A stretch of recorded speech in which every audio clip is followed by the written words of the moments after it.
السلام عليكم ورحمة الله وبركاته. إن الحمد لله نحمده ونستعينه ونستغفره ونعوذ بالله من شرور أنفسنا ومن سيئات أعمالنا. من يهده الله فلا مضل له ومن يضلل فلا هادي له. وأشهد أن لا إله إلا الله وحده لا شريك له وأشهد أن محمدا عبده ورسوله صلى الله تعالى عليه وعلى آله وصحبه وسلم تسليما كثيرا. أما بعد، فقد قال الإمام البخاري رحمه الله تعالى: باب إذا حمل جارية صغيرة على عنقه في الصلاة.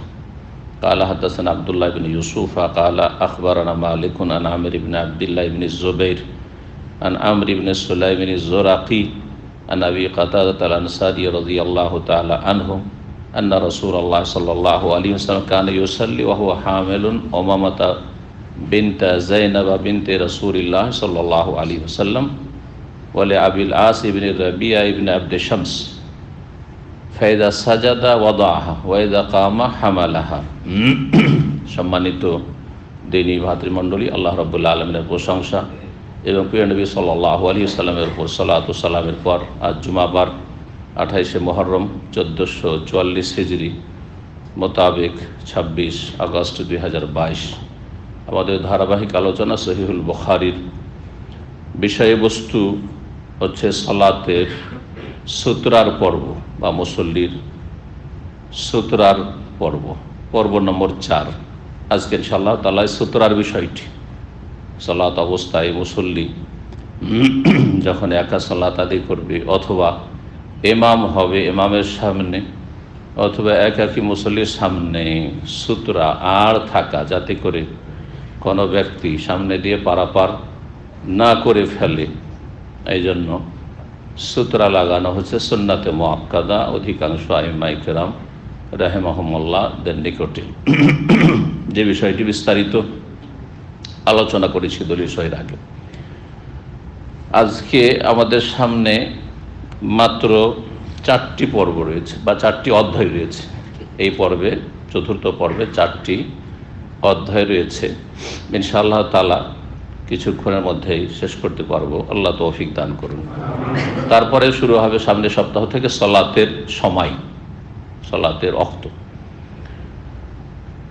106 নম্বর অধ্যায় সহিহ বুখারীর ইমাম বুখারী রাহিমাহুল্লাহ বলছেন, বাবুন, এই অধ্যায় হচ্ছে ইযা হামালা জারিয়াতান সাগীরাতান আলা উনুকিহি ফিস সালাহ। কোনো ব্যক্তি মুসল্লি যদি কোনো নাবালিকা মেয়েকে সালাত অবস্থায় কাঁধে উঠিয়ে রাখে, তাহলে কি এটি আপত্তিকর হবে না জায়েজ? প্রয়োজনে জায়েজ, কোনো রকমের তাতে আপত্তি নেই, কারাহাত নেই বা অপছন্দনীয় নয়, জায়েজ, প্রয়োজন। কিন্তু শখ করে নিয়ে আসা, যেমন আজকাল ফ্যাশন হয়েছে, দেখবেন এখানেও দেখা যায়, বিশেষ করে রমজানে বেনামাজি সারা বছরে যারা, তারা এই কাজটি বেশি করে। আরো গোটা বছরে বেনামাজি রমজান মাসে আসে, ছোট ছোট বাচ্চাদেরকে সবকে নিয়ে মসজিদে এসে পড়ে আর নিজের সালাতও নষ্ট করে, মানে খুশু নষ্ট করে, কারণ মনোযোগ থাকে না সালাতে। বাচ্চাদের নিয়ে মেতে থাকে মনটা, কি করছে না করছে, কোন দিকে যাচ্ছে, এই দিক থেকে ওই দিক ছোটাছুটি করছে, এমনকি গোটা মসজিদের মুসল্লিদেরকে ডিস্টার্ব করছে, অন্যের সালাতের খুশু নষ্ট করছে। এটা শরীয়ত সম্মত নয়।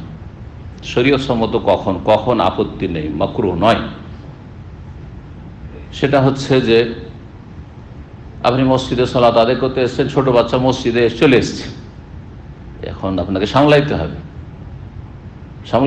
আপনার জামাত শুরু হয়েছে, জামাত সালাত আদায় করতে হবে আপনাকে, অথবা সালাত শুরু হয়ে গেছে অলরেডি, আর বাচ্চা চলে এসছে, কোলে উঠিয়ে নেন, আর যতক্ষণ কোলে রাখতে পারছেন রাখেন, কাঁধে রাখতে পারছেন রাখেন, আর যখন সেজদা যাবেন নামিয়ে দেন, আবার সেজদা থেকে উঠে কোলে তুলে নেন, যাতে করে সমস্ত মুসল্লির সালাতের ক্ষতি না করে। আপনি আপনার বাচ্চাকে সামলান, এটা একটা অবস্থা। আর একটি অবস্থা হচ্ছে যে আপনার ওপর জামাতে সালাত আদায় করা ওয়াজিব, ফরজ, এটি হচ্ছে সঠিক মত। আর একটি মত হচ্ছে সুন্নাতে মুআক্কাদা, ইখতিলাফ রয়েছে। কিন্তু সালাতে পুরুষদের জন্য জামাত সহকারে সালাত আদায় করা, নামাজ পড়া হচ্ছে ওয়াজিব। এখন এই ওয়াজিব আদায় করার জন্য আপনি বাড়ি থেকে মসজিদে আসবেন, একজন পুরুষ মানুষ। আপনার বাড়িতে আপনার পরিবার নেই, অনেকের পরিবার বাইরে থাকে, যে কোনো কারণে হইতে পারে, কোথাও গিয়েছে, চাকরি করে, আজকাল যেমন শহরের জীবন, বাইরে গেছে, সলাতের সময় হয়েছে। আবার ছোট বাচ্চা বাড়িতে আপনাকে দিয়ে গেছে, ছোট বাচ্চার জন্য মসজিদে যাবেন না, না মসজিদে যান, বাচ্চাটাকে নিয়ে যান, আর তারপরে সেটাকে সামলে রাখেন আপনি, আর দাঁড়িয়ে থাকবেন, কোলে নিয়ে থাকেন। যখন সিজদা যাবে, রুকুতে পারলেন ঘাড়ে রাখলেন, আর যখন সিজদা যাবে তখন নামিয়ে দেন, পাশে রাখেন, আবার তারপরে উঠিয়ে নেন। এই রকম অবস্থায়, তাহলে দুটো অবস্থায় বললাম, বা এই ধরনের যদি পরিস্থিতি থাকে যে আপনাকে বাচ্চার সাথে নিতে হচ্ছে, বাচ্চার সাথে নিতে হচ্ছে, স্বামী স্ত্রী দুইজনে হারামে গেছেন, মসজিদ নববীতে গেছেন, মক্কা মদিনা গেছেন, দুইজনে সালাত আদায় করতে গেছেন, বাচ্চাকে হোটেলে কি করে রেখে যাবেন? 1 বছর, 2 বছর, 3 বছর বাচ্চা, সম্ভব? অসম্ভব সেটা, তাই না? তাহলে একজনকে যেতে হবে, একজনকে যেতে হবে না, না দুইজনে সালাত আদায় করতে যাবেন, ফজিলত হাসিল করবেন মসজিদে হারাম, মসজিদে নববীর। তাহলে এখানে হয় আপনার স্ত্রীর কাছে থাকবে আপনার বাচ্চা, না হলে আপনার কাছে থাকবে। বাচ্চা দৌড়াদৌড়ি করে হারিয়ে যেতে পারে, আবার দৌড়াদৌড়ি করে অন্য মুসল্লিদের সালাতের ক্ষতি করতে পারে। তা না করে আপনি এইরকম অবস্থাগুলিতে সালাতে বাচ্চাকে সামলে রাখেন, কোলে করে দাঁড়িয়ে থাকেন, সালাত আদায় করেন। কারো আপত্তি করাটা ঠিক নয়। এখানে অনেকেই প্রতিবাদ করে, বাচ্চাদেরকে কেন নিয়ে এসছেন, এরাও জাহেল, আবার পরিস্থিতি তার বাধ্য করেছে, হয়তো এসছে। না আপনি হোটেলে পড়েন নামাজ, কে বলছে হোটেলে কেন পড়বে সে বাচ্চার জন্য? তো ইফরাত আর তাফরিত ইসলামে নেই, বাড়াবাড়িও নেই আর ছাড়াছাড়ি নেই। বাড়াবাড়ি আর ছাড়াছাড়ি, চরমপন্থা আর শিথিলতার মাঝখানে হচ্ছে ইসলাম মধ্যম পন্থা। আর মধ্যম পন্থা মানুষের কাল্পনিক যুগোপযোগী মধ্যম পন্থা, একজন এক এক রকম পন্থাকে মধ্যম পন্থা মনে করে, যেমনটা আজকাল শুরু হয়েছে। এটা মধ্যম পন্থা নয়, বরং মধ্যম পন্থা হচ্ছে ইসলাম। ইসলামের যতগুলি আকীদা আছে সেগুলি মধ্যম পন্থা, ইসলামে যতগুলি ইবাদত বন্দেগী আছে সেটাই মধ্যম পন্থা। ইসলামে প্রতিদিনে 17 রাকাত সালাত, এটি হচ্ছে মধ্যম পন্থা। একজন বলছে যে না 4 ওয়াক্ত আমি পড়তে পারি, ফজরটা পারি না, এইটা মধ্যম পন্থা। যে আধা নামাজি ফজর ছেড়ে পড়ে, বলছে এইটাই তার মধ্যম পন্থা। তো এটার নাম মধ্যম পন্থা? বলছে যে কেউ তো একেবারে পড়ে না, আর আপনারা খুব বাড়াবাড়ি করছেন, একবারে ফজর আমি যাই না, তোমার কথা আমাকে আপনারা খুবই খারাপ মনে করছেন, তা আপনারা বাড়াবাড়ি করছেন। আমি করি কি, সবটাই পড়ি, ফজরটা পড়ি না। এটার নাম মধ্যম পন্থা নাকি? এটা আপনাদের মন গড়া মধ্যম পন্থা, এটার নাম ইসলাম নয়। তাহলে ইসলামে 5 ওয়াক্ত সালাত জামাতে পুরুষদের আদায় করা, এটি হচ্ছে মধ্যম পন্থা। এর উপর বাড়াবাড়ি করা চরমপন্থা। চরমপন্থা দিলেন চাপিয়ে, এর সাথে 17 রাকাত নামাজ পড়তে হবে, পড়তেই হবে, নফলও পড়তে হবে, এইটা হচ্ছে চরমপন্থা। কথা বোঝা গেছে? শিথিলতা, কখনো সুন্নাত পড়বেন না। আরে মাঝে মধ্যে সুন্নাত ছুটে যায়, সেটা আলাদা কথা, কর্মব্যস্ততায়, কিন্তু সুন্নাতই পড়বেন না। শিথিল, শিথিল পন্থা, নরম পন্থা, নরম গরম কোনোটাই চলবে না, মধ্যম পন্থা অবলম্বন করতে হবে। কথা বোঝা গেছে? গোটা বছরে যতগুলি সুন্নত নফল রোজা সিয়াম রয়েছে, অনেকে ধরেন আশুরা রোজা রাখেনি, কিছু ভাইয়েরা আছে, আরে আপনি মহারম রোজা রাখেননি, কেমন মানুষ আপনি? এটার নাম হচ্ছে চরমপন্থা, এটার নাম হচ্ছে চরমপন্থা, বাড়াবাড়ি। কথা বোঝা গেছে? আর মোটেই রাখবো না সারা জীবন, ও আশুরাও নেই, আরাফাও নেই, সুন্নত নফল নেই, শুধু রমজান মাসের ফরজ না, কিছু তো নফল করেন, সুন্নত করেন। কথা বোঝা গেছে? তো ইসলামের এক কথায় যতগুলি বিধিবিধান রয়েছে, ফরজ, সুন্নাত, মুস্তাহাব আর হারাম নাজায়েজ, এসব মিলিয়ে জীবনযাপন করে, ইসলামী জীবন গড়ায়, এটি হচ্ছে দ্বীনুল ওয়াসাতিয়া, মধ্যম পন্থার দিন। জি, তো আশা করি বুঝতে পেরেছেন এই বিষয়টি। তো বাচ্চাদেরকে মসজিদে নিয়ে যাওয়ার ক্ষেত্রেও মধ্যম পন্থা অবলম্বন করতে হবে। যখনই যাব বাচ্চা ছেড়ে যাব না, কারণ বাচ্চাটা আমাকে খুব ভালোবাসে, ওর মার কাছে থাকতে চাই না। আছে না কিছু বেকুব লোকেরা, আছে না এরকম, ওর মার কাছে থাকতেই চাই না। বা আমি বাচ্চাকে ছেড়ে, একটা বাচ্চা নেবেন, হয় 2টা, বেশি তো নেবেন না, ফাসেক ফাজের গুলো, আর বাচ্চা ছেড়ে থাকতে পারবে না। যেটুকু সময় পায় বাসাতে এসেও সাথে রাখবে, মসজিদও নিয়ে যাবে। 1 বছর, 2 বছর, 3 বছর, 4 বছর, কোথায় পেশাব পায়খানা করতে হয়, কখন করতে হয় না কিছুই বুঝে না, গেল দিয়ে দিল পেশাব করে মসজিদে, কিছুই বুঝে না। না, এই জন্য নবী সাল্লাল্লাহু আলাইহি ওয়াসাল্লাম 7 বছরে মসজিদে নিয়ে যেতে বলেছে, 7 বছর সালাত পড়াইতে বলেছে। এই না যে 4 বছর 5 বছর বাচ্চাকে নিয়ে যে তুমি ট্রেনিং করো, এই কথা তো বলেননি নবী সাল্লাল্লাহু আলাইহি ওয়াসাল্লাম। তো 7 বছরে বাচ্চাদেরকে মসজিদে নিয়ে যাওয়ার চেষ্টা করা, এটি হচ্ছে মধ্যম পন্থা, এটি হচ্ছে ইসলাম। তখন চাপ সৃষ্টি করা নয়, আদরে নিয়ে যাওয়া, উৎসাহিত করে নিয়ে যাওয়া, গেল গেল, না গেল না গেল, পড়লো পড়লো, না পড়লো না পড়লো, কিন্তু 10 বছর এখন চাপ দিয়ে সাথে করে জবরদস্তি ফজরে উঠিয়ে সালাত আদায় করেন, এটি হচ্ছে মধ্যম পন্থা।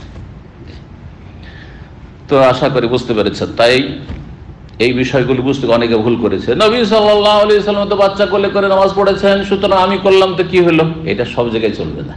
সব করে করবেন এসব কাজ অহরহ, যখন তখন বাচ্চাদেরকে মসজিদে নিয়ে চলে ডিস্টার্ব করার না, এটা চলবে না।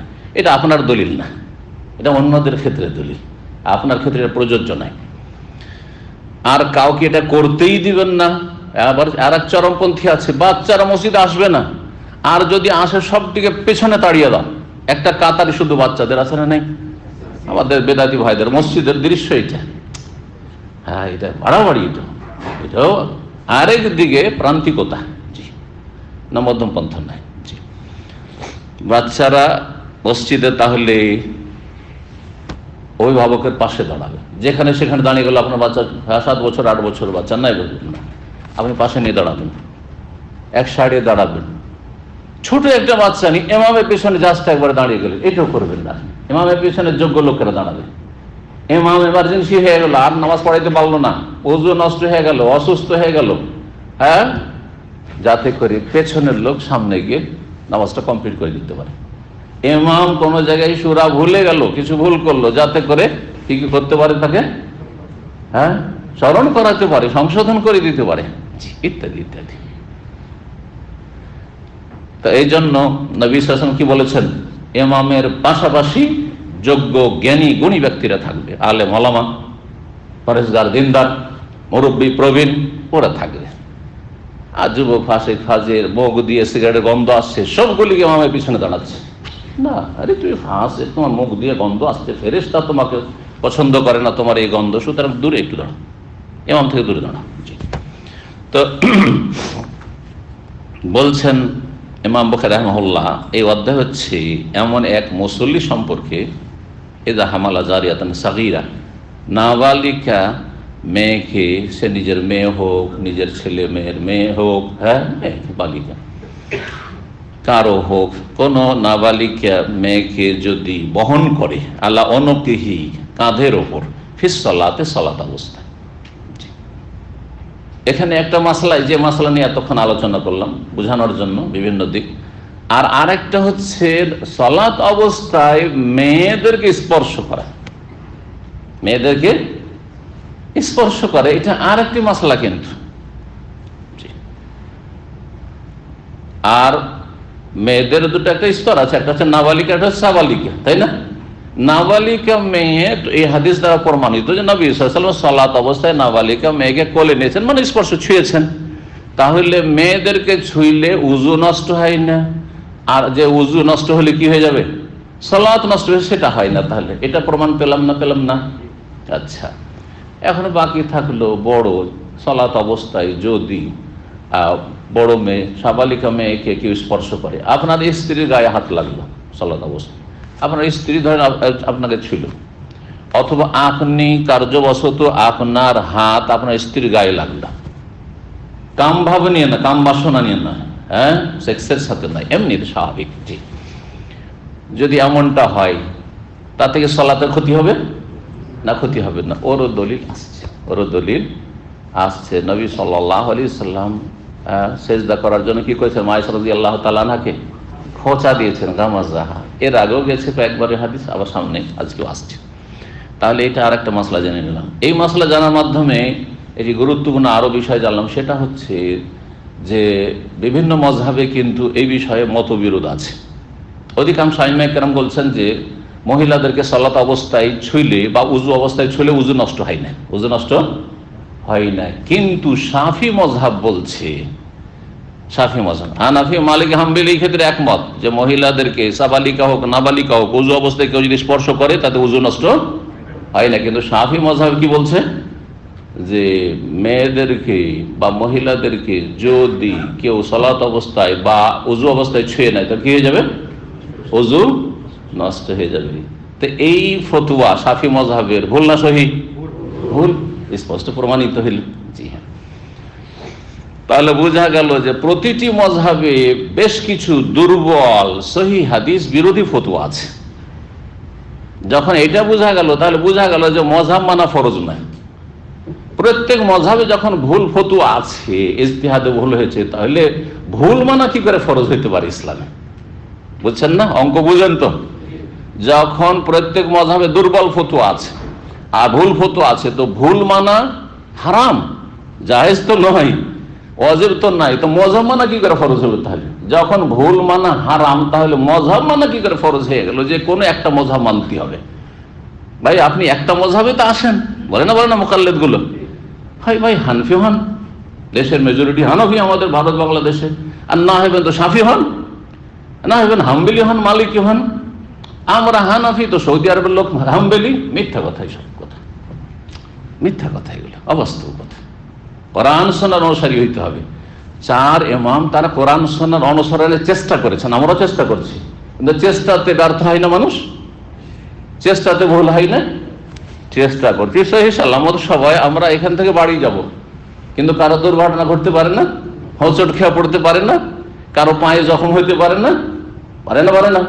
ঠিক ওই রকমই সবাই চার ইমাম, আমরাও যাদের ইখলাস আছে, আল্লাহ সন্তুষ্টি, পরকালের মুক্তি, আল্লাহর ইবাদত করবো, রসুলের তরিকায় চলবো, চেষ্টা করেছে, কিন্তু চেষ্টাতে অনেক ক্ষেত্রে কি হয়েছে? ভুল হয়েছে। ইজতিহাদে ইমামদের এইরকমই ভুলগুলি হয়েছে। সেই ভুলগুলি মানতে হবে না ছাড়তে হবে? মানা জরুরি না ছাড়া জরুরি? ছাড়া ফরজ, ছাড়া ফরজ। তাহলে বোঝা গেল যখন ছাড়া ফরজ ভুলগুলি, তাহলে মজহাব মানা ফরজ নয়, মজহাব মানা ফরজ নয়, সহি কথা মানা ফরজ। কার কথা মানা ফরজ? আল্লাহর কথা, রসুলের কথা মানা ফরজ। জি, তো 516 নম্বর হাদিস এই অধ্যায়ের দলিল হিসাবে বলছেন যে আমর ইবনে সুলাইম জোরাকি বর্ণনা করছেন আবু কাতাদা আনসারী রাদিয়াল্লাহু তাআলা আনহু সাহাবী থেকে, আন্না রাসূলুল্লাহ সাল্লাল্লাহু আলাইহি ওয়াসাল্লাম কানা ইউসাল্লি, রাসূলুল্লাহ সাল্লাল্লাহু আলাইহি ওয়াসাল্লাম সালাত আদায় করতেন। কি অবস্থা বলছেন? ওয়া হুয়া হামিলুন উমামাতা বিনতা যায়নাবা বিনতে রাসূলিল্লাহ সাল্লাল্লাহু আলাইহি ওয়াসাল্লাম, তিনি রাসূলুল্লাহ সাল্লাল্লাহু আলাইহি ওয়াসাল্লামের কন্যা যায়নাবের মেয়ে উমামা রাদিয়াল্লাহু তাআলা আনহুন্নাকে কি করে? কাঁধে বহন করে, কাঁধে উঠিয়ে। কে ছিল এটি? উমামা। নাম কি ছিল? উমামা। কার মেয়ে? যায়নাবের মেয়ে। যায়নাব কার মেয়ে? রাদিয়াল্লাহু আনহা, রাসূলুল্লাহ সাল্লাল্লাহু আলাইহি ওয়াসাল্লামের মেয়ে, বড় মেয়ে। রাসূলুল্লাহ সাল্লাল্লাহু আলাইহি ওয়াসাল্লাম কয় মেয়ে ছিল? 4 মেয়ে। একবার উমরায় যাচ্ছি বাসে, আর শিয়া ড্রাইভার আছে, আপনাদের বয়ান করেছি মনে হয় এর আগেও, শিয়া ড্রাইভার। তো কিন্তু আল হাসার শিয়া, মানে একটু চরমপন্থী, খুব একটা না, মার্জিত, মানে চলাফেরার ক্ষেত্রে মার্জিত। আকিদে বরবাদ, কিন্তু কথা হচ্ছে যে আচার আচরণে মানে ওই অমানসিকতা নেই, একটা মানুষত্ব আছে। তো আমরা একটা মুসাফা কম্পিটিশন করছি যে নবী সাল্লাল্লাহু আলাইহি ওয়াসাল্লামের কয় মেয়ে। তখন আরবিতে যেহেতু একজন মাসরি ছিল সম্ভবত আমাদের সাথে, অথবা আরবেন ছিল, আরবিতে প্রশ্নটা বলার পরে বাংলায় বলেছি, মেজরিটি বাংলা ভাষী। তখন 4 মেয়ে শুনলো যে নবী সাল্লাল্লাহু আলাইহি ওয়াসাল্লাম কয় মেয়ে ছিল? 4 মেয়ে। শোনার পরে বলছে আমাকে, ওয়াল্লাহি, আল্লাহর কসম, আউয়াল মাররা আসমা, জীবনে প্রথম শুনছি যে নবীর কয় মেয়ে? 4 মেয়ে। মানে শিয়ারা কি শুনে আছে? নবীর মাত্র মা ফাতেমা, আর কিচ্ছু নেই, একটাই মেয়ে। কি আছে? মা ফাতেমা। আচ্ছা, এই শিয়া রাফিজি প্রভাবিত আমাদের দেশের অধিকাংশ লোকেরা নয়? মা ফাতেমা ছাড়া আর কিছু শোনেন? আচ্ছা, ফাতেমাকে মা বলে, কিন্তু তার আর 3 বোনকে জীবনে শুনেছেন যে মা যায়নাব, মা রোকাইয়া, মা উম্মে কুলসুম, জীবনে শুনেছেন কখনো? বেদাতি সুফিদের কাছে শোনেন? তাহলে আমাদের দেশে যতগুলি বেদাতি আছে সবগুলি, কম হোক আর বেশি হোক, সব শিয়া রাফিজি প্রভাবিত। কারণ আন্নাসু আলা দীনি মুলুকিহিম, এক যুগে শাসন ক্ষমতা নবাব যারা ছিল বা শাসন ক্ষমতায় যারাই ছিল তার অধিকাংশ শিয়া ছিল ভারত উপমহাদেশে, যার ফলে শিয়ারা আমাদের মগজ ধুলাই করে দিয়ে চলে এসছে। এখনো শিয়া রাফিজি আকিদা মুক্ত হয়নি, যার ফলে নাম শুননি কিন্তু এদিকে মহরম করে, তাজিয়া করে, মাতম করে, আর ঢোল ঢাক পিটিয়ে মহরম পালন করে। করছে না? অথচ তারা বলে তোমরা শিয়া না শুনবি? আমরা শুননি। কোন শুননি? মাজার পূজারি শুননি, সুফি শুননি, বেদাতি শুননি। সুন্নি না আসলে নাম তাদের নাম সুন্নি, কিন্তু তারা নাম দিয়েছে কিন্তু আসলে সুন্নি না, বেদাতি। জি, অনেকে বলে যে আপনি শক্ত ভাষা বলছেন বেদাতি। বেদাতি কি বল, হেদায়েতি বলবো নাকি? আরে বেদাতি কি বেদাতি কোনো গায়েল হইল না। যেমন সুন্নতের অনুসারীকে সুন্নি বলবো, তো বেদাতিকে কি বলবো? ওকেও সুন্নি বলবো, তাহলে তো জাতি গুমরাই থেকে যাবে, চিনবেই না যে কে বেদাতি আর কে সুন্নি। তো রাসূলুল্লাহ সাল্লাল্লাহু আলাইহি ওয়াসাল্লামের 4 মেয়ের নাম বললাম, কিন্তু বড় মেয়ে ছিলেন কে? যায়েনাব বিনতে রাসূলুল্লাহ। নবী সাল্লাল্লাহু আলাইহি ওয়াসাল্লামের বিবিগণের নামও যায়েনাব ছিল। কয়জন? 2 জন। মাশাআল্লাহ, খুব কমই লোক জানে যে নবী সাল্লাল্লাহু আলাইহি ওয়াসাল্লাম 2 স্ত্রীর নাম কি ছিল? যায়েনাব ছিল। একজনের নাম যায়েনাব বিনতে জাহাস, জাহাসের মেয়ে যায়েনাব। আর একজন খুজাইমা, যায়েনাব বিনতে খুজাইমা, যে উম্মুল মাসাকিন। জি, তাকে বলা হতো মিসকিনদের মা। মানে এত দান খেরাত করতেন, সবাই দান খেরাত করতেন, কিন্তু এক একজন এক একটা সাবজেক্টে অনেক এগিয়ে। উম্মুল মাসাকিন তার নাম ছিল, মিসকিনদের মা। রাসূলুল্লাহ সাল্লাল্লাহু আলাইহি ওয়াসাল্লামের প্রিয়তম মেয়ে যায়েনাব রাদিয়াল্লাহু তাআলা আনহার কন্যা উমামাকে উঠিয়েছিলেন নবী সাল্লাল্লাহু আলাইহি ওয়াসাল্লাম কাঁধে বা কোলে। আচ্ছা, তারপরে আর একটি প্রশ্ন থাকে যে এখানে বর্ণনা আবু কাতাদা আনসারী আর মেয়েকে সম্পৃক্ত করছেন মায়ের সাথে। শরীয়তের বিধান হচ্ছে যে ছেলে মেয়েকে সম্পৃক্ত করতে কার সাথে? বাবার সাথে করতে হবে, বাবার সাথে, বিয়ে শাদী পর্যন্ত, তাই না? আর বিয়ের পরে কি করে দিতে হবে? স্বামীর সাথে, নাকি? এটা নাজায়েজ। আমাদের দেশে যে বিয়ের পরে কি করে দিল, বিবাহিত হলে তখন আর বাপের সাথে ওর পরিচিতি থাকলো না। নাম বলার প্রয়োজন আছে, নাম বলার প্রয়োজন না। আমাদের দেশে অনেকে কিন্তু এতে খ্যাতি লাভ করছে। ওকে বলা হচ্ছে অমুক, অমুক মানে অমুকের ওয়াইফ। এটা হারাম, এটা পশ্চিমা প্রথা, এর অস্তিত্ব শরীয়তে নাই। এটি বিদআত, এটি কাফেরদের সভ্যতা সংস্কৃতি থেকে আমদানিকৃত বেদাত। যে বেদাতগুলি আমদানি হয়েছে সেগুলি কিছু হয়েছে কাফেরদের ঘর থেকে নিয়ে আসা অধিকাংশই, আর কিছু এসেছে মুসলিম সমাজের পথভ্রষ্ট ফিরকা যেগুলো গোমরা, তাদের থেকে আমদানিকৃত। অজান্তে অনেকে ব্যবহার করছেন, অনেকে দাবিদার সহি আকিদার, আর ওর স্ত্রী বিয়ার পরে বলছে যে এখন তো তোমার বাবার নামের সাথে কেন, এখন আমার সাথে, তোমার নাম কি লিখতে হবে? ধরো সাজেদা, বলছে সাজেদা নাম কি? কাসেম, সাজেদা কাসেম হয়ে গেল, কাসেম হয়ে গেল সাজেদা কাসেম, তাই না? সাজেদা আরশাদ। হারাম, এটা বেদাত। আচ্ছা, তাহলে কার সাথে সম্পর্কিত করতে হবে বললাম? বাবার সাথে। কিন্তু এইখানে বাবার সাথে সম্পর্কিত করা হয়নি। উমামা কার মেয়ে? যায়েনাবের মেয়ে। এটা আর একটা পশ্চিমা সভ্যতা, কারণ পশ্চিমা দেশে বাপের হদিস পাওয়া যায় না। অধিকাংশ ছেলে মেয়েদের প্রজন্মের পশ্চিমা দেশে কি হয়, শতকরা যদি পরিসংখ্যান বের করেন তো বাপকে খুঁজে পাওয়া যায় না, কিন্তু মায়ের খোঁজ আছে, কারণ গর্ভধারণ করেছে সেজন্য মা জানা আছে। কিন্তু অধিকাংশ জারজ সন্তান, যার ফলে কি হয়, বাপের খোঁজই নেই। কোনটাকে বাপ বলবে? 2, 4, 5 জন 10 জনের সাথে মেলামেশা হচ্ছে, নাজায়েজ জেনা হচ্ছে, তাই না? বাপের খোঁজ খবর নেই, বাপ গেছে বোধহয় 2-4 মিনিটের হারাম মজা নিয়ে ও গেছে, কিন্তু ছেলে বা মেয়ে কার? ওই মায়ের। তখন মায়ের সাথে সম্পৃক্ত করে, যেন পশ্চিমা ডকুমেন্টসে মায়ের নামটা অবশ্যই থাকতে হবে, বাপের নাম থাকার না থাকে। মায়ের নামটা অবশ্যই থাকতে হবে, বাপের নাম থাকার না থাক। তাহলে ইসলামী সভ্যতার ক্ষেত্রে এই ক্ষেত্রে এই বিষয়ে ইসলামী সভ্যতা বা ইসলামী সংস্কৃতি আর বিজাতি সংস্কৃতির দুটো ক্ষেত্রে পার্থক্য। বিবাহের পরে স্বামীর সাথে সম্পৃক্ত করা এটা বিজাতি সংস্কৃতি, আর মায়ের সাথে সম্পৃক্ত করা, বাপের সাথে সম্পৃক্ত না করে ছেলে মেয়েকে, এটাও বিজাতি সংস্কৃতি। বোঝা গেছে? ইসলামী সংস্কৃতি যখন হচ্ছে বাপের সাথে সম্পৃক্ত করা, তাহলে ওমামাকে জাইনাবের সাথে কেন সম্পৃক্ত করা হলো? এখন প্রশ্ন। কেউ যদি বলে যে এখানে করা হয়েছে হাদিসে, সুতরাং আমি আমার বাচ্চাকে যদি আমার ওয়াইফের বাচ্চা বলে অসুবিধা কি, আমার নাম বললামই না, তাহলে এর উত্তর কি দেবেন? এর উত্তর হচ্ছে যে এখানে ওমামার মায়ের নাম হচ্ছে কি?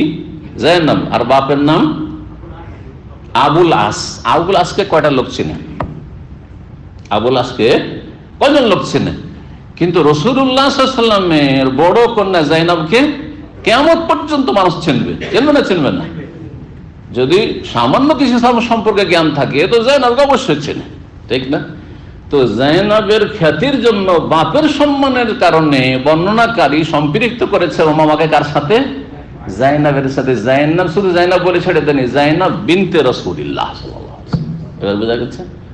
তো ওই রকম খ্যাতির জন্য যদি পরিচয় দেওয়ার জন্য বলেন, যে দেখা যাচ্ছে যে বাপদাদার দিক থেকে একজন ছেলে ধরেন বা একজন মেয়ে, একটা মেয়ে বাপদাদার দিক থেকে অপরিসিদ্ধ বংশ, কেউ চেনে না, বাপদাদাকে কেউ চেনে না, কিন্তু তার নানাকে সারা বিশ্ব চেনে, বড় একজন বিখ্যাত মানুষ, ঠিক কিনা? তাহলে অনেক সময় পরিচয় দেওয়ার জন্য বলি যে অমুক হচ্ছে অমুকের নাতি, মেয়ের ঘরের নাতি, ছেলের ঘরের না বলি না, বলি না? তো ওই রকমই ঠিক এখানে বলা হয়েছে। আর তারপরে যেটা ইসলামী সংস্কৃতি, সেটাও এখানে লাগিয়ে দেওয়া হয়েছে যে এই ওমামা হচ্ছেন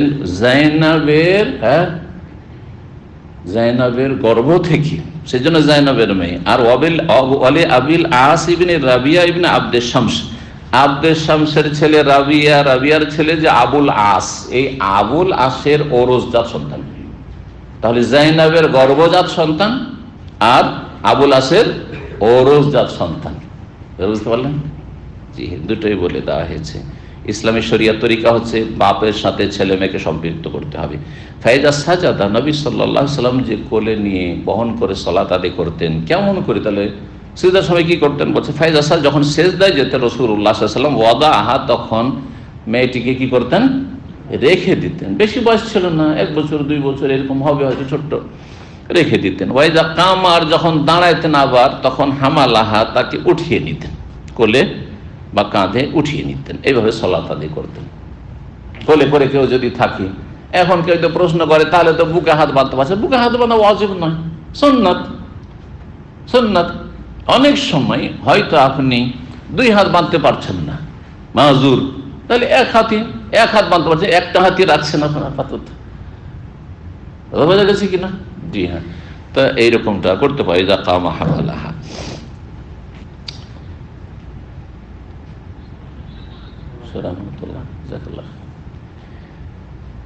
তারপরে আমরা যাই তারপরের অধ্যায়, 107 নম্বর অধ্যায়, বাবন। এই অধ্যায় হচ্ছে ইজা সাল্লা ইলা ফিরাশিন ফি হাইজ, যদি কোনো ব্যক্তি এমন বিছানা সামনে করে সালাত আদায় করে, বিছানা সামনে করে সালাত আদায় করছে, অথবা সেই বিছানাতে সালাত আদায় করছে। এলা শব্দ এখানে রয়েছে, সামনে এমন এক বিছানা রয়েছে, অথবা বিছানার ওপরেও, এই মশলাও এখানে লাগিয়ে নেন।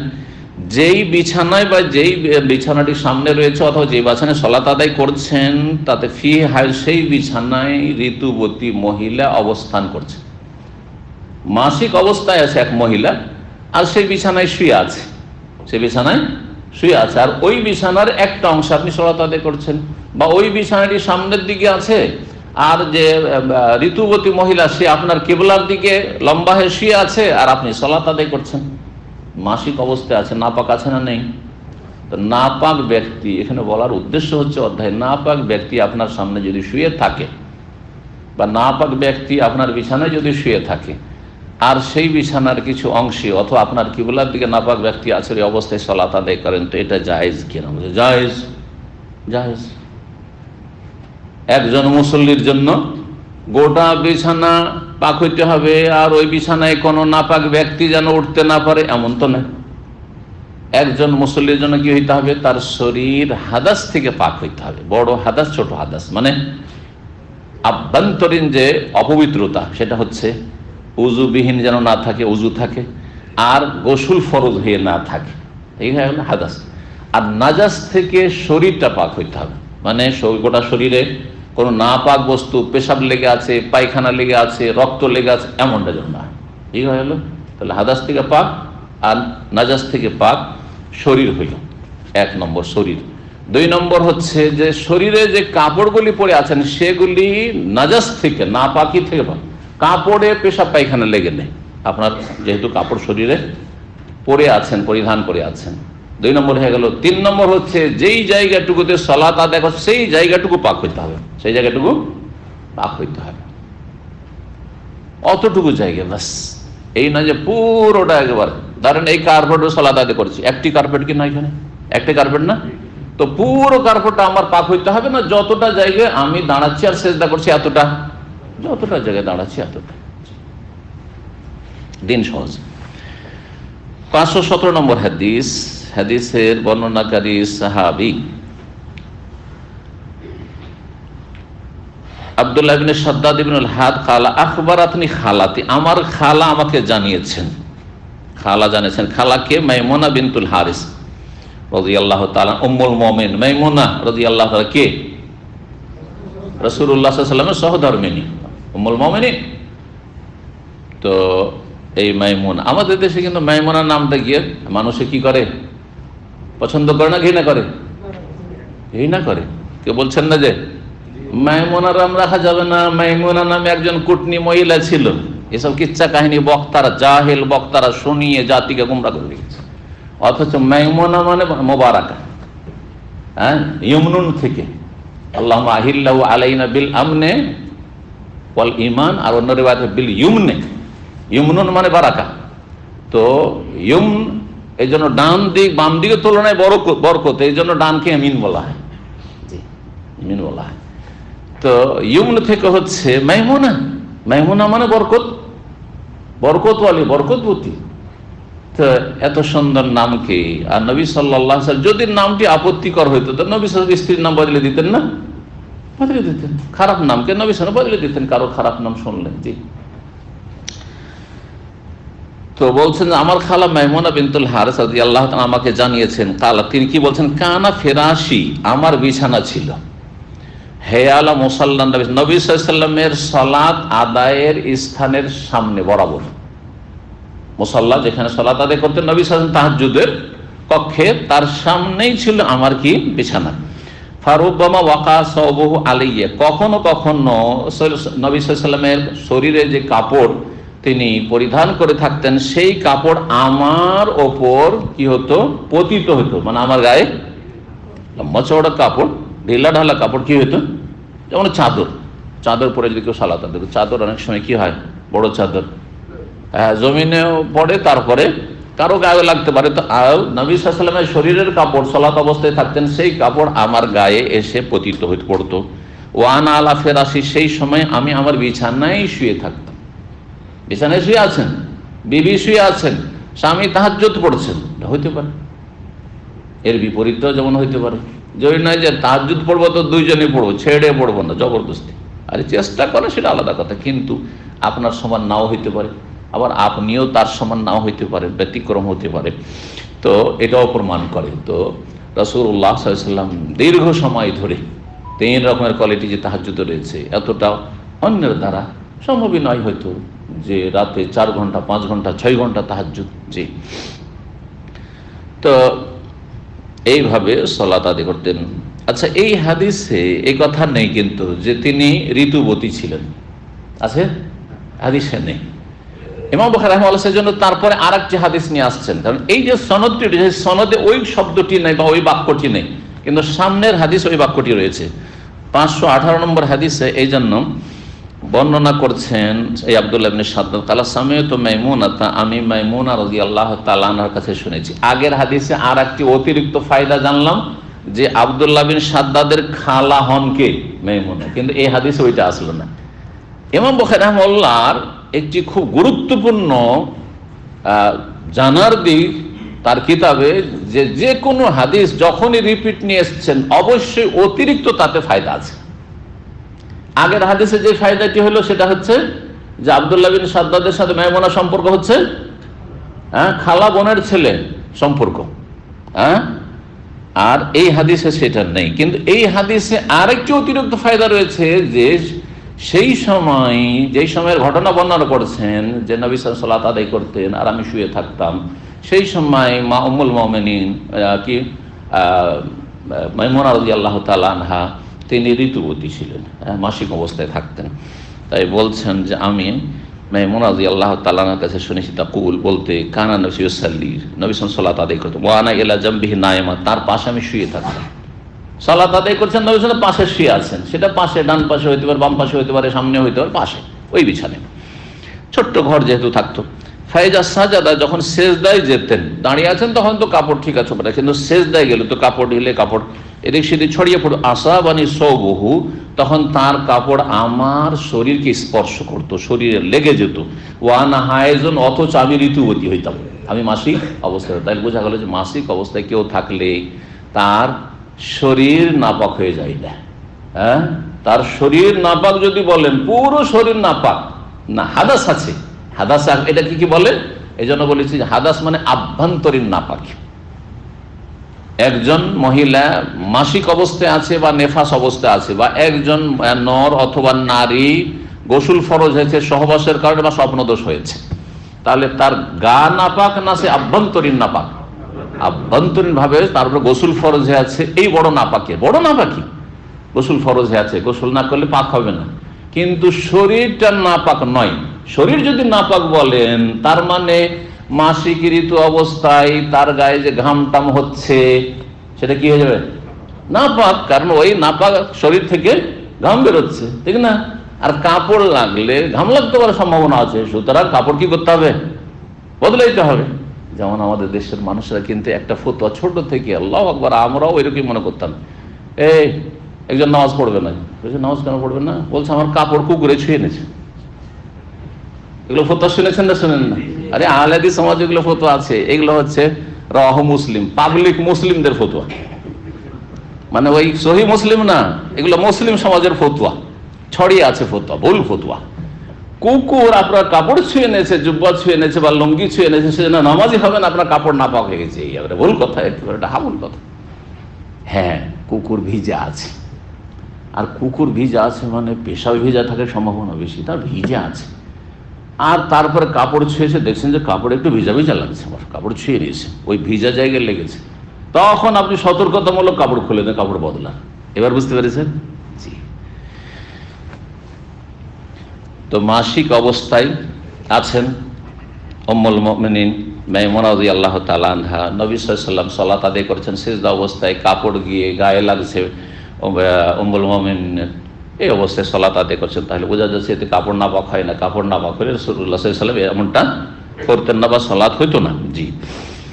108 নম্বর অধ্যায়, বাবুন, এই অধ্যায় হচ্ছে হাল ইয়ামরাজুর রাজুল ইমরাতাহু ইনদা সুজুদ লিকা ইয়াসজুদা। আচ্ছা, কোন ব্যক্তি তার স্ত্রীকে খোঁচা দিতে পারবে? গামাজা এক মেজো মানে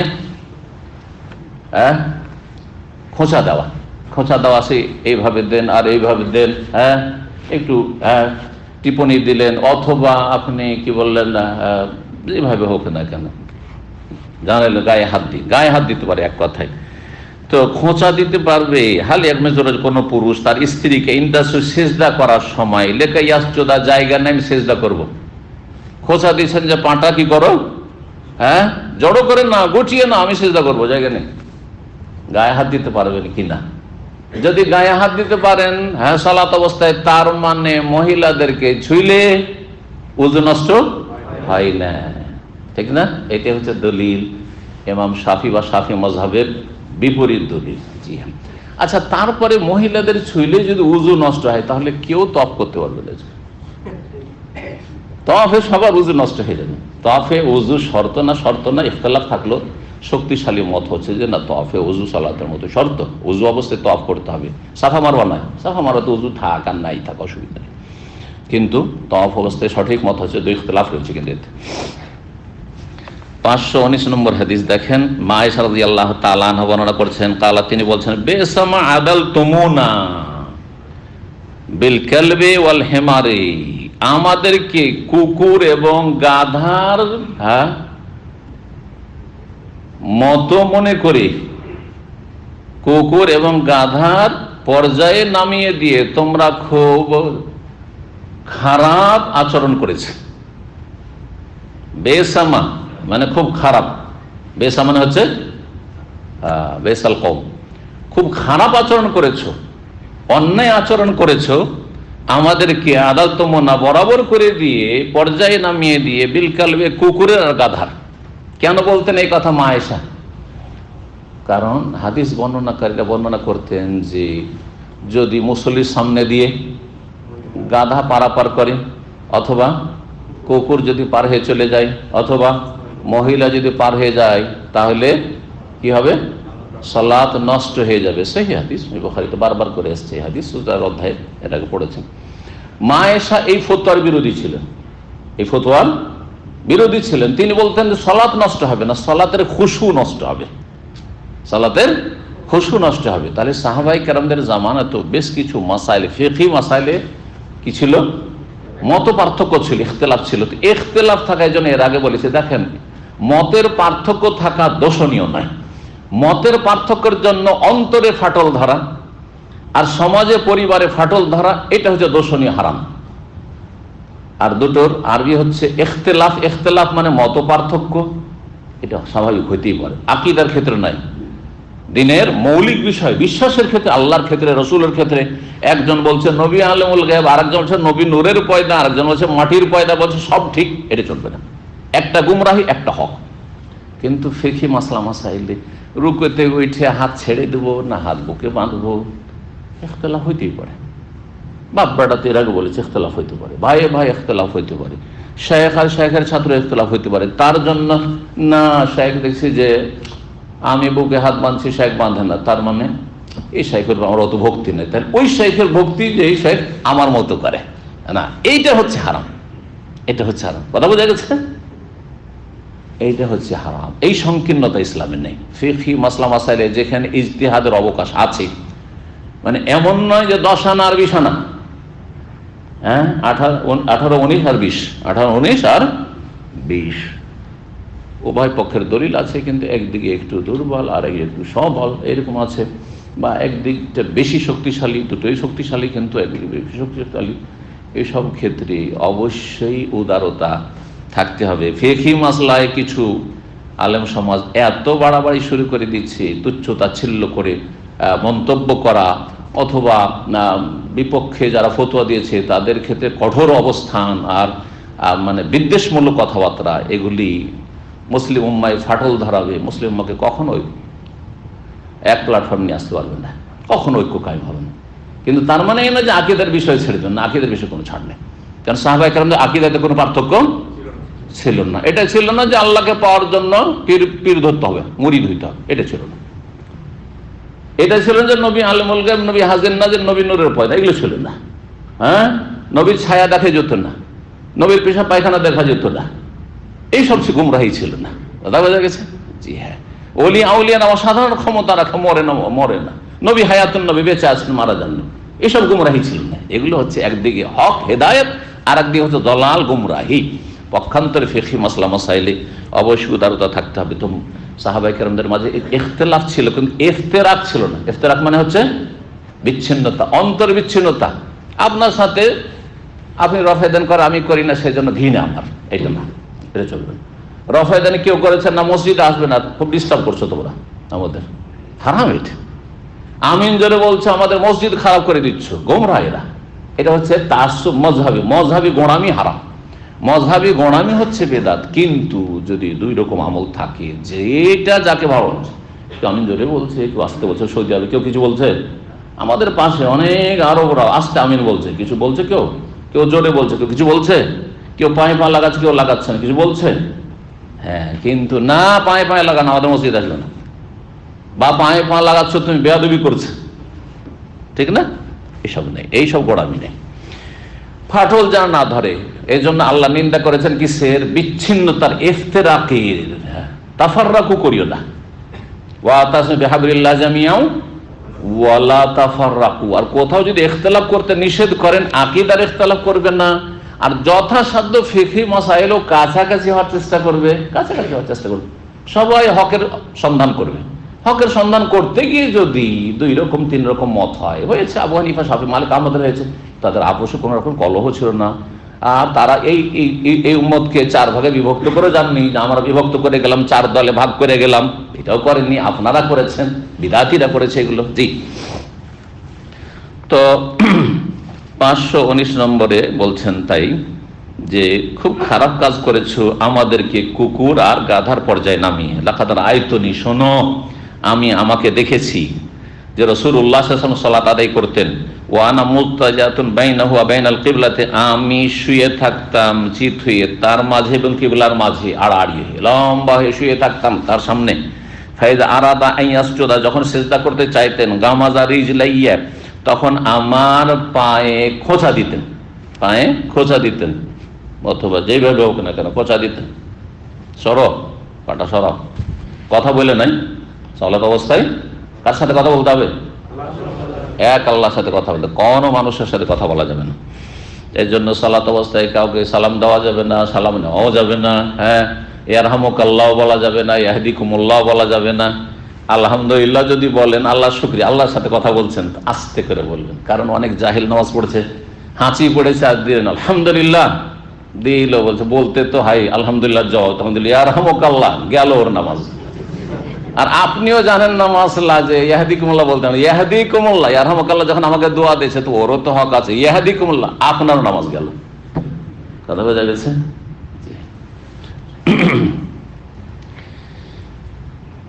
এই হাদিস কি প্রমাণ করে? যে মহিলাদের গায়ে হাত লাগলে উযু নষ্ট হয় না। যদি উযু নষ্ট তো সালাত নষ্ট, উযু নষ্ট সালাত নষ্ট। জি, 109 নম্বর অধ্যায়, আর এটা দিয়ে শেষ হবে, লম্বা হাদিস রয়েছে। বলছেন বাবুল মারআত, এই অধ্যায় হচ্ছে এমন এক মহিলা বা মেয়ে সম্পর্কে, নাবালিকা হোক আর সাবালিকা হোক, তাতরাহু আনিল মুসাল্লি শাইয়্যাম মিনাল আযা, মুসল্লির শরীর থেকে কোন নাপাক বস্তুকে বা কষ্টদায়ক বস্তুকে যদি সরিয়ে ফেলে, মুছে ফেলে, হ্যাঁ, হটিয়ে দেয়, তাহলে এটা জায়েজ কিনা। মুসল্লির গায়ে কোন নাপাক কিছু পড়ে আছে, সেটা কম হোক আর বেশি হোক। একজন মহিলা আসলো, আসার পরে মুসল্লি পুরুষ ব্যক্তি সালাত আদায় করছে, তার গা থেকে সেটা কি করলো? সরিয়ে দিল, এটা জায়েজ কিনা? জায়েজ। দলিল চলেন আসছে 520 নম্বর হাদিস। হাদিসের বর্ণনাকারী সাহাবী হচ্ছেন আব্দুল্লাহ বিন মাসউদ রাদিয়াল্লাহু তাআলা আনহু, কিন্তু এখানে রয়েছে আন আব্দুল্লাহ। তাহলে এখানে একটা কায়দা জেনে নেন, হাদিসের কিতাবে কোথাও যদি লেখা থাকে আব্দুল্লাহ, তাহলে কোন আব্দুল্লাহ উদ্দেশ্য? আব্দুল্লাহ বিন মাসউদ। কিন্তু সাহাবায়ে কেরামদের মধ্যে তো অনেক আব্দুল্লাহ ছিলেন। আবাদুল্লাহ, আব্দুল্লাহ বিন আব্বাসের ছেলে আব্দুল্লাহ, প্রখ্যাত সাহাবী মুফাসসির। আব্দুল্লাহ বিন ওমর ইবনে খাত্তাব, আমিরুল মুমিনিন ছিলেন, প্রখ্যাত সাহাবী, জি, রাদিয়াল্লাহু তাআলা আনহু। আব্দুল্লাহ বিন আমর ইবনে আস, আব্দুল্লাহ বিন আমর ইবনে আস, আব্দুল্লাহ বিন উম্মে মাকতুম, মেলা আব্দুল্লাহ। তো আব্দুল্লাহ বিন মাসউদ,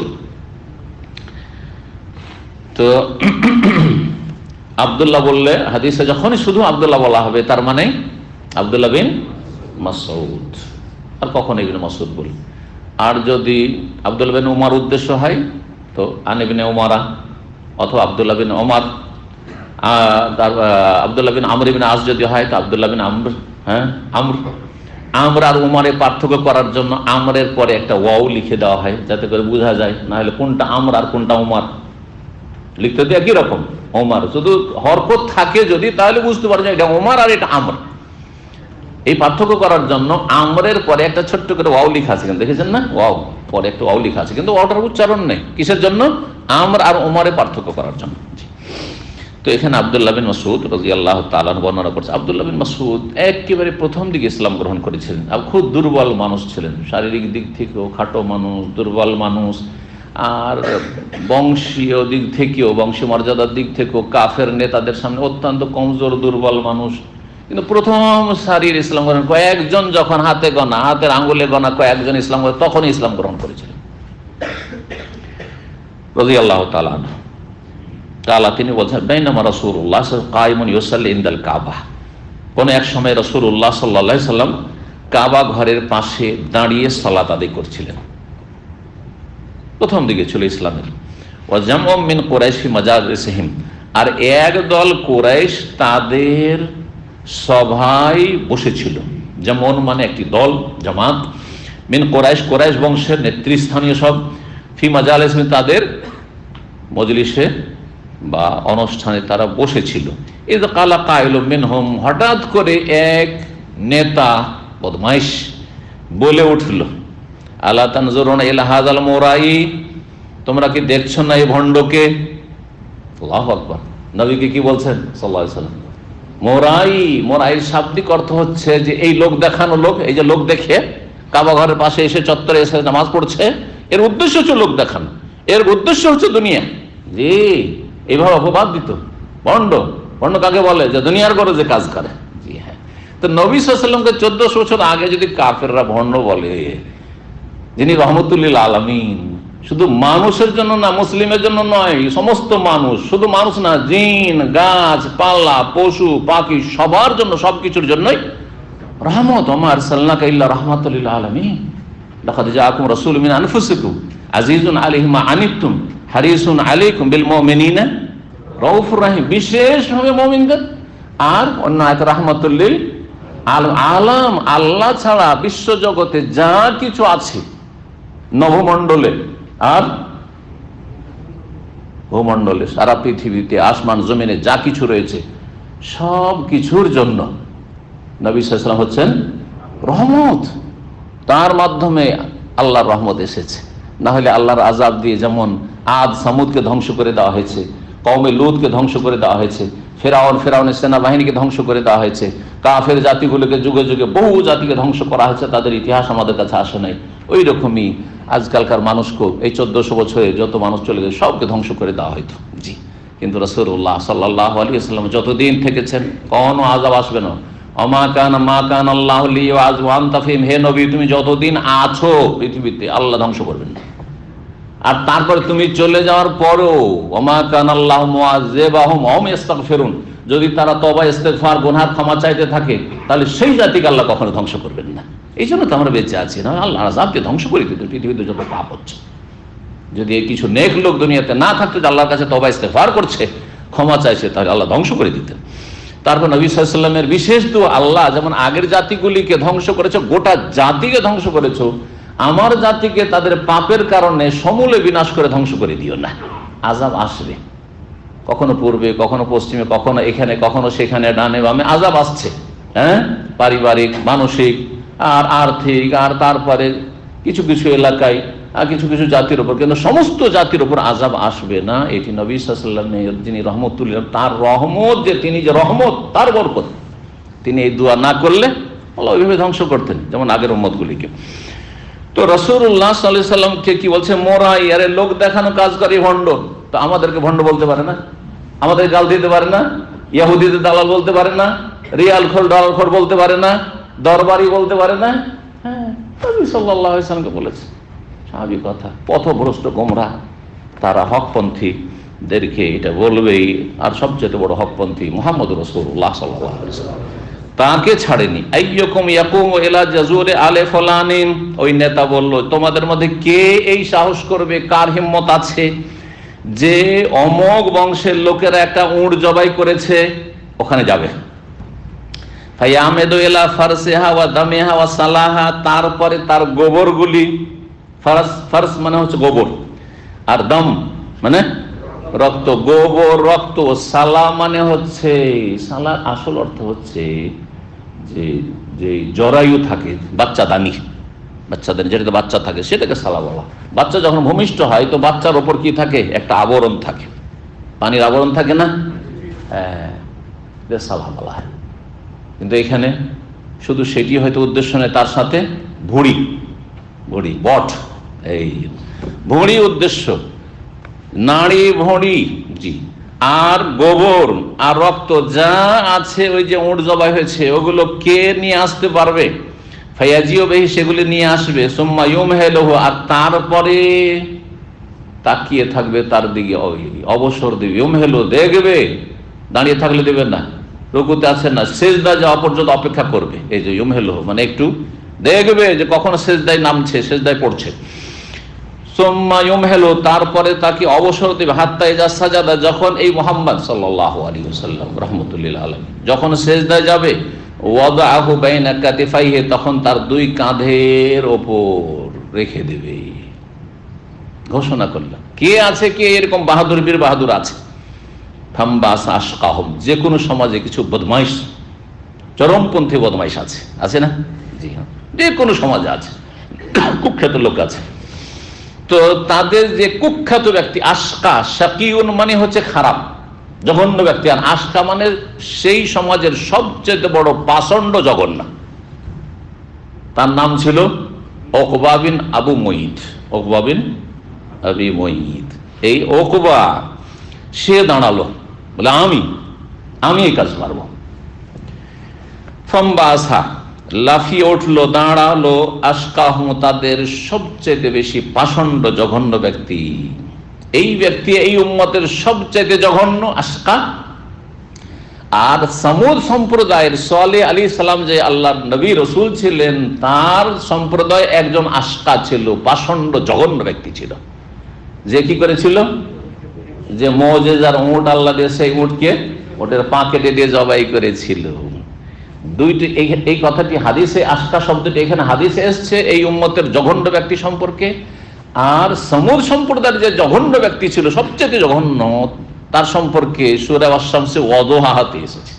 ওটা দেখেন, এজিম বাসা আশকা একই শব্দ দিয়েছে, এজিম বাসা, ওখানে ইমবাসা শব্দ এসেছে। এজিম বাসা আশকাহা যখন নেতারা ঘোষণা করলো যে কে এই কাজ করতে পারে, এই যে উটটা একদিন পুরো পানি পান করে নিয়েছে, ওই দিন আমরা পানিই পাই না। একদিন উঠে সব পানি খেয়ে নেবে, আরে আর একদিন আমরা পানি পাবো না। না, এই উটটাকে কে জবাই করতে পারবে? লাফ দিয়ে দাঁড়ালো তেদার বিন সালেহ হাবিস আশকা, আল্লাহ বলছে আশকাহা। আর এখানে রয়েছে ফাম্বাসা আশকাহুম, ওখানে রয়েছে এজিম বাসা আশকা, হ্যাঁ, আর এখানে রয়েছে ফাম্বাসা আশকাহুম। যেই ব্যক্তি সবচেয়ে বড় বদবখত, বদমাইশ, সেই ব্যক্তি লাফিয়ে উঠলো আর বলল যে আমি পারবো। ফালামা সাজাদা রাসূলুল্লাহ সাল্লাল্লাহু আলাইহি সাল্লাম যখন রাসূল সেজদায় অবনত হলেন, ওয়াদাহু বাইনা কাতফাইহি তখন তার দুই কাঁধের মাঝখানে, দুই কাঁধের ওপর রেখে দিল এই ব্যক্তি। আর রাসূলুল্লাহ সাল্লাল্লাহু আলাইহি সাল্লাম সেজদা থেকে উঠতে পারছেন না, কারণ উটের ভুঁড়ি যেমন তেমন না, ওজন রয়েছে, উঠতে পারছেন না। ওয়াসাবাতান নবী সাল্লাল্লাহু আলাইহি ওয়াসাল্লাম জালিসান সাজেদান, নবী সাল্লাল্লাহু আলাইহি ওয়াসাল্লাম সেজদায় পড়েই থাকলেন, সেজদাতেই থাকলেন। ফাজাহিক যখন সেজদা থেকে দীর্ঘ সময় হয়ে যাচ্ছে, উঠতে পারছেন না রাসূলুল্লাহ সাল্লাল্লাহু আলাইহি ওয়াসাল্লাম, তখন তারা হাসাহাসি শুরু করে দিল, হাসাহাসি শুরু করে দিল।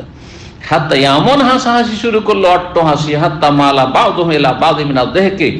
এই হাসির এক পর্যায়ে, হাসির কারণে তারা একজন আর একজনের ওপর লুটিয়ে পড়ল।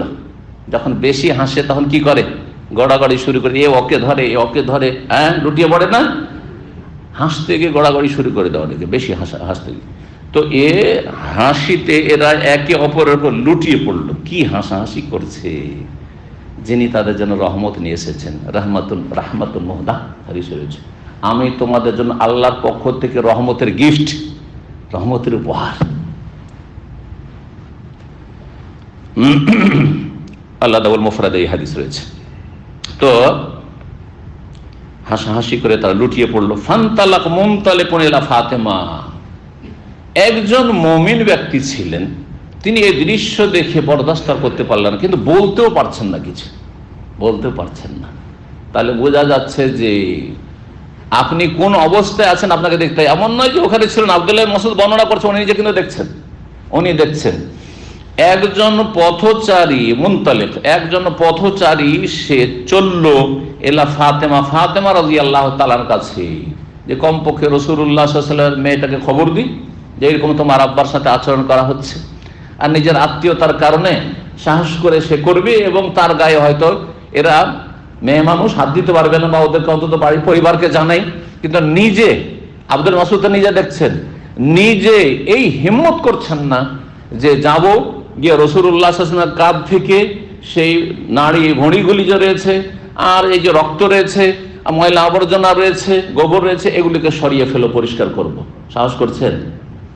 হয়তো আপনারা ভাববেন যে না, ওনার ইমান দুর্বল ছিল, আমিও হইলে এই জান যাক আর থাক আমি এটা করতাম নাকি। এটা মুখে বলা সহজ, কিন্তু কাজে করা খুব কঠিন। মুখে বলা আবেগে, এরকম আবেগে কিন্তু মুসলিম আজকালও আছে। আবেগ হচ্ছে কিরকম, খড়ের আগুনের মতো, জ্বলে উঠলো 5 মিনিট পরে কি 2-3 মিনিট পরে আর আগুন খুঁজে পাবেন না। 2-3 মিনিট জ্বলা হয়েছে, তারপরে আগুন খুঁজছেন ছায়ের মধ্যে, খড়ের আর খুঁজে পাওয়া যায় না, ঠিক না? তো আজকাল আবেগী যুবক খুব বেশি, জেহাদ জেহাদ করছে, অথচ নিজের অবস্থানই বুঝে না, জাহিল। হ্যাঁ, ইসলামী দণ্ডবিধান, চোরের হাত কাটতে হবে, হ্যাঁ মৃত্যুদণ্ড চাই। আর জানেন না যে কি অবস্থা, কে মৃত্যুদণ্ড দেবে, আর কার কাছে চাইছো তুমি, কার কাছে এত বড় আশা করছো, বিষয় চিন্তা করার আছে। যাদের কাছে আশা রাখছো তারা কিছু এই আশা পূর্ণ করে দেবে, এই ইমান, এই মন মানসিকতা আছে? খালি মুখে বললে হবে? জি। তো আব্দুল্লাহ ইবনে মাসউদ রাদিয়াল্লাহু তাআলা তার মানসিক অবস্থা কি হচ্ছিল, কিন্তু এক কদম বাড়াইতে পারছেন না, সাথে সাথে ওকে খুন করবে। নবী সাল্লাল্লাহু আলাইহি ওয়াসাল্লামকে খুন করার সাহস করতো না, কারণ তারা জানতো যে নবী সাল্লাল্লাহু আলাইহি ওয়াসাল্লামের বংশ হচ্ছে কুরাইশ বংশ। আমাদের নিজের বংশে এমন ফাটল ধরে যাবে যে আমাদের পায়ের তলায় মাটি থাকবে না যদি নবীর গায়ে হাত দিই। এজন্য সহজে গায়ে হাত দিতে পারে, শেষ পর্যায়ে একটু গায়ে হাত দিয়েছে। যতদিন পর্যন্ত আবু তালেব বেঁচে ছিলেন ততদিন পর্যন্ত মানসিক কষ্ট দিয়েছে, শারীরিক কোনো কষ্ট দেয়নি। কিন্তু সিরাতুন নবীতে এই বিষয়গুলো আলোচনা করেছি। তাহলে তারা ভয় করত, ভয় ছিল। কিন্তু আব্দুল মাসউদ একটা গরিব মানুষ, তার কেউ নেই, বংশধর নেই মক্কায়, হুজাইল বংশের সে একজন মানুষ, আগন্তুক সেখানে, সে কোনো কথাই বলতে পারছে না। আল্লাহু আকবার, কথা বলার ক্ষমতা হয় না যে আপনারা এই কাজটা কেমন করলেন বলেন দেখি, এটাও বলার সাহস নেই। কিন্তু একটা কাজ করতে পারবো, আমি অন্তত পরিবারকে নবী সাল্লাল্লাহু আলাইহি ওয়াসাল্লামের খবর দিতে পারবো। কোন কোন ভাষ্যকার বলেছেন যে তিনি ইবনে মাসউদ নিজেই ছিলেন, আব্দুল্লাহ মাসউদ হাদিসে বর্ণনাকারী নিজেই দৌড় দিয়ে গেলেন বাড়িতে খবর দেওয়ার জন্য। আর ফাতেমা রাদিয়াল্লাহু তাআলা আনহাকে পেলেন, ওকে বলে ওয়াহিয়া জুয়াইরিয়াতুন, ফাতেমা তখন নাবালিকা, অপ্রাপ্ত বয়স্কা ছিলেন, নাবালিকা মেয়ে ছিলেন, 8 বছর 10 বছর এরকম বয়স হবে বা তার নিচেই হবে। ফাআকবালা তাসআ, এই কথা শুনে যে আমার বাবার ঘাড়ে, আব্বাজানের ঘাড়ের উপর, কাঁধের উপর কি রেখে দিয়েছে, ওটের ভড়ি আর রক্ত আর গোবর রেখে দিয়েছে, শুনে দৌড় দিয়ে ছুটে আসলেন রাদিয়াল্লাহু তাআলা আনহা। ওয়াসাবাতান নবী সাল্লাল্লাহু আলাইহি ওয়াসাল্লাম, নবী সাল্লাল্লাহু আলাইহি ওয়াসাল্লাম সিজদায় পড়েই আছেন। হাত্তা আলকাতু আনহু, আসার পরে ফাতেমা রাদিয়াল্লাহু তাআলা আনহা সেগুলিকে সরিয়ে ফেললেন। ও আকবালাত আলাইহিম তাসুব্বুহুম, তারপরে ফাতেমা রাদিয়াল্লাহু তাআলা আনহা এসব নেতাদেরকে গালমন্দ করা শুরু করলেন। তাহলে গালমন্দ করা, মানুষ যখন কষ্ট পায় তখন অনেক সময় চলে আসে। সেই গালে যদি অশ্লীলতা না থাকে তাহলে এটা হতে পারে। জালেমকে, অত্যাচারীকে গাল দেওয়া এটা মানুষ করতে পারে, হ্যাঁ, কিন্তু যথাসাধ্য বেঁচে থাকার চেষ্টা করতে হবে। নাবালিকা মেয়ে, বাপের মায়া কি হইতে পারে, মায়ের মায়া কি হইতে পারে চিন্তা করুন। তাও যদি বাপ হয় রাসূলুল্লাহ, বাপ যদি ওইরকম মর্যাদা সম্মানিত হয়, কত কষ্ট ছেলে মেয়েকে হইতে পারে চিন্তা করুন। তো গালমন্দ করতে শুরু করলেন তাদেরকে। ফালাম্মা কাযা রাসূলুল্লাহ সালাতা, রাসূলুল্লাহ যখন সালাত সম্পন্ন করলেন, এমন নয় যে সিজদা থেকে উঠে সালাত ছেড়ে দিলেন, সালাত পুরা করলেন, বাকি সালাতের অংশ যে ছিল তা সম্পূর্ণ করলেন, তারপরে বদদোয়া দিতে লাগলেন। তাহলে বোঝা গেল যে মজলুম, নির্যাতিত ব্যক্তি জালেমকে বদদোয়া দেওয়ার ন্যায্য অধিকার রাখে। 6ষ্ঠ পারার প্রথম আয়াত, লা ইউহিব্বুল্লাহুল জাহরা বিসসুই মিনাল কওলি ইল্লা মান যুলিম। আল্লাহ রাব্বুল আলামিন মন্দ কথা প্রকাশ করা, তার একটা দিক হচ্ছে বদদোয়া দেওয়া পছন্দ করেন না, তবে ইল্লা মান যুলিম, যদি জুলুম করা হয়। জালেম জুলুম করেছে, টাকা পয়সা নিয়ে আপনার দেয় না, অথচ দিতে পারবেন, বদদোয়া দিতে পারেন আপনি। আপনার উপর জুলম অত্যাচার করেছে, পারিবারিকভাবে, সামাজিকভাবে, অথবা যে কোনোভাবে জুলম অত্যাচার করছে, আপনি বদদোয়া দিতে পারেন, অধিকার রয়েছে আপনার। তো রাসূলুল্লাহ সাল্লাল্লাহু আলাইহি ওয়াসাল্লাম আর বরদাস্ত করতে পারলেন না, বদদোয়া দিলেন নাম ধরেও, এবং কুরাইশ বংশের কাফেরদের ওপর, পুরো কাফেরদের ওপর। তাহলে বোঝা গেল যে বদদোয়া 2 রকম, একটা হচ্ছে ব্যাপকভাবে আমভাবে বদদোয়া দেওয়া, সেটাও জায়েজ, আর প্রয়োজনে নাম ধরে ধরে বদদোয়া দেওয়া যেতে পারে, অভিশাপ দেওয়া, লানত করা বা বদদোয়া করা যেতে পারে। জি, বলছেন আল্লাহুম্মা আলাইকা বিকুরাইশ, হে আল্লাহ তুমি কুরাইশদেরকে পকড়াও করো। আলাইকা মানে ইলজাম, ইসিম ফেলিটি, আমরের অর্থে যারা গ্রামার বুঝেন। আল্লাহ আলাইকা বিকুরাইশ, আল্লাহ কুরাইশকে তুমি ধরো, পকড়াও করো, তার মানে কুরাইশকে তুমি শাস্তি দাও, আযাব নাযিল করো কুরাইশের উপর। আল্লাহ আলাইকা বিকুরাইশ, আল্লাহ আলাইকা বিকুরাইশ 3 বার করে বলেছিলেন, কোন রিওয়ায়াতে রয়েছে। সুম্মা সাম্মা, তারপরে এক একজনের নাম ধরে কাফের কুরাইশ নেতাদের নাম ধরে ধরে অভিশাপ বদদুয়া দিলেন রাসূলুল্লাহ। আল্লাহুম্মা আলাইকা বি আমর ইবনে হিশাম, আল্লাহ তুমি পাকড়াও করো আমর ইবনে হিশামের। এই আমর ইবনে হিশাম কে? কাফেরদের বড় নেতা, সবচেয়ে বড় নেতা। হ্যাঁ, আবু জাহলের নাম হচ্ছে আমর ইবনে হিশাম। আমর বিন ওমর নয়, আমর বিন হিশাম। জি, এই জন্য রাসূলুল্লাহ সাল্লাল্লাহু আলাইহি সাল্লাম একসময় দোয়া করেছেন, আল্লাহ 2 উমারের এক উমারকে তুমি হেদায়েত করো, যেই উমার তোমার কাছে বেশি প্রিয়। তখন ওমর ইবনে খাত্তাব, যিনি দ্বিতীয় খলিফা রাশেদ, তিনিও কাফের ছিলেন, কুফরি অবস্থায়, আর বড়ই বীর পুরুষ মানুষ। তিনি ইসলাম গ্রহণ করলে বিশাল একটা শক্তি অর্জন হবে ইসলামের রাসূলুল্লাহর জন্য। আর এদিকে আবু জাহল তো বড় নেতা আছে। তো রাসূলুল্লাহ সাল্লাল্লাহু আলাইহি ওয়াসাল্লাম দোয়া করেন, আল্লাহুম্মা আহদে, আল্লাহুম্মা আহদে আহাব্বাল উমারাইনি ইলাইক, হে আল্লাহ 2 উমারের মাঝে যে তোমার কাছে বেশি প্রিয় ব্যক্তি তাকে তুমি হেদায়েত করো, তাকে তুমি হেদায়েত করো। আল্লাহর কাছে 2 উমার মানে ওমর বিন খাত্তাব আর আমর ইবনে হিশাম, আবু জাহল 2 জনের মাঝে আল্লাহর কাছে বেশি প্রিয় ওমর। ওমরের অন্তরকে আল্লাহ ফিরিয়ে দিলেন। যেই ব্যক্তি অসৎ উদ্দেশ্য রেখেছিল যে নবীকে রাখবো না, তার অন্তরকে আল্লাহ পরিবর্তন করে দিলেন। তো হে আল্লাহ তুমি আমর ইবনে হিশাম আবু জাহলকে ধরো, ধরো আলেক মানে পকড়াও করো, আযাব দাও। ওয়া উতবা বিন রাবিয়া, উতবা বিন রাবিয়া আরেক নেতা ধনাঢ্য। জি, ওয়া শাইবা বিন রাবিয়া, এরা 2 ভাই। রাবিয়ার 2 সন্তান, উতবা আর শাইবা। আর ওয়ালিদ বিন উতবা, আর এই যে উতবা গেল, এর ছেলে ওয়ালিদ, এ বড় বীর যোদ্ধা ছিল। তো এরা চাচা ভাতিজা। জি, বাপ বেটা আর চাচা, এই 3 জন, উতবা বিন রাবিয়া, শাইবা বিন রাবিয়া আর ওয়ালিদ বিন উতবা বিন রাবিয়া। আর উমাইয়া ইবনে খালাফ যে মক্কার আরেক নেতা, আল্লাহ তাকেও পকড়াও করো। উকবা বিন আবি মুয়িত, উকবা বিন আবি মুয়িত যে এই সালাত অবস্থায় কাঁধের ওপর এই নাড়ি ভরে নিয়ে এসে ময়লা আবর্জনা রেখেছে, আল্লাহ তাকে তুমি পকড়াও করো। ওমরাতুল ওয়ালিদ, ওয়ালিদের ছেলে যে ওমরা রয়েছে তাকেও তুমি পকড়াও করো। এক এক বড় বড় কাফের নেতাগুলি যে ছিল তাদের নাম ধরে ধরে আল্লাহ রাব্বুল আলামিনের কাছে নবী সাল্লাল্লাহু আলাইহি সাল্লাম বদদুয়া করলেন। আল আব্দুল মাসউদ রাদিয়াল্লাহু তাআলা বলছেন যে আমি এই দৃশ্য দেখেছিলাম মক্কায়, যখন আমরা অসহায় দুর্বল ছিলাম, কিছুই করতে পারিনি। আর বদরের যুদ্ধের যখন পরিস্থিতি তৈরি হলো, বদরের যুদ্ধ হইল, সেই যুদ্ধে কত দাম্ভিকতার সাথে আবু জাহাল আর কাফের নেতারা সব হাজির হয়েছিল। বলছেন ফাওয়াল্লাহি, আল্লাহর কসম করে বলছি, লাকাদ রাআইতুহুম সারআ ইয়াওমা বদরিন, বদর যুদ্ধের দিনে তাদেরকে, তাদের লাশগুলিকে আমি উপড়ে হয়ে পড়ে দেখেছি, পড়ে আছে। এইসব নেতা যতগুলির নাম ধরে ধরে বদদুয়া করে রাসূলুল্লাহ সাল্লাল্লাহু আলাইহি ওয়াসাল্লাম, সবগুলি উতবা, শাইবা, উতবা বিন রাবিয়া, শাইবা রাবিয়া, ওয়ালিদ, আর তারপরে আপনার আবু জাহাল, উকবা বিন মুয়িত, সবগুলি, ওমর বিন ওয়ালিদ, সবগুলি নিহত হয়। ওমর বিন খালফ, তাকে শুধু একটু আঁচড় লেগেছিল নবী সাল্লাল্লাহু আলাইহি ওয়াসাল্লামের হাতের একটা অস্ত্র দিয়ে, আর রাস্তায় ছটপট ছটপট করতে করতে করতে সে প্রচন্ড কষ্ট পেয়েছে। এমন আযাব, এমন শাস্তি তার উপর চলেছে, বলছে যে আমার জীবনে এরকম কষ্ট হয়নি, অথচ একটু রক্ত, এক ফোঁটা রক্ত পড়েনি, শুধু আঁচড় লেগেছিল।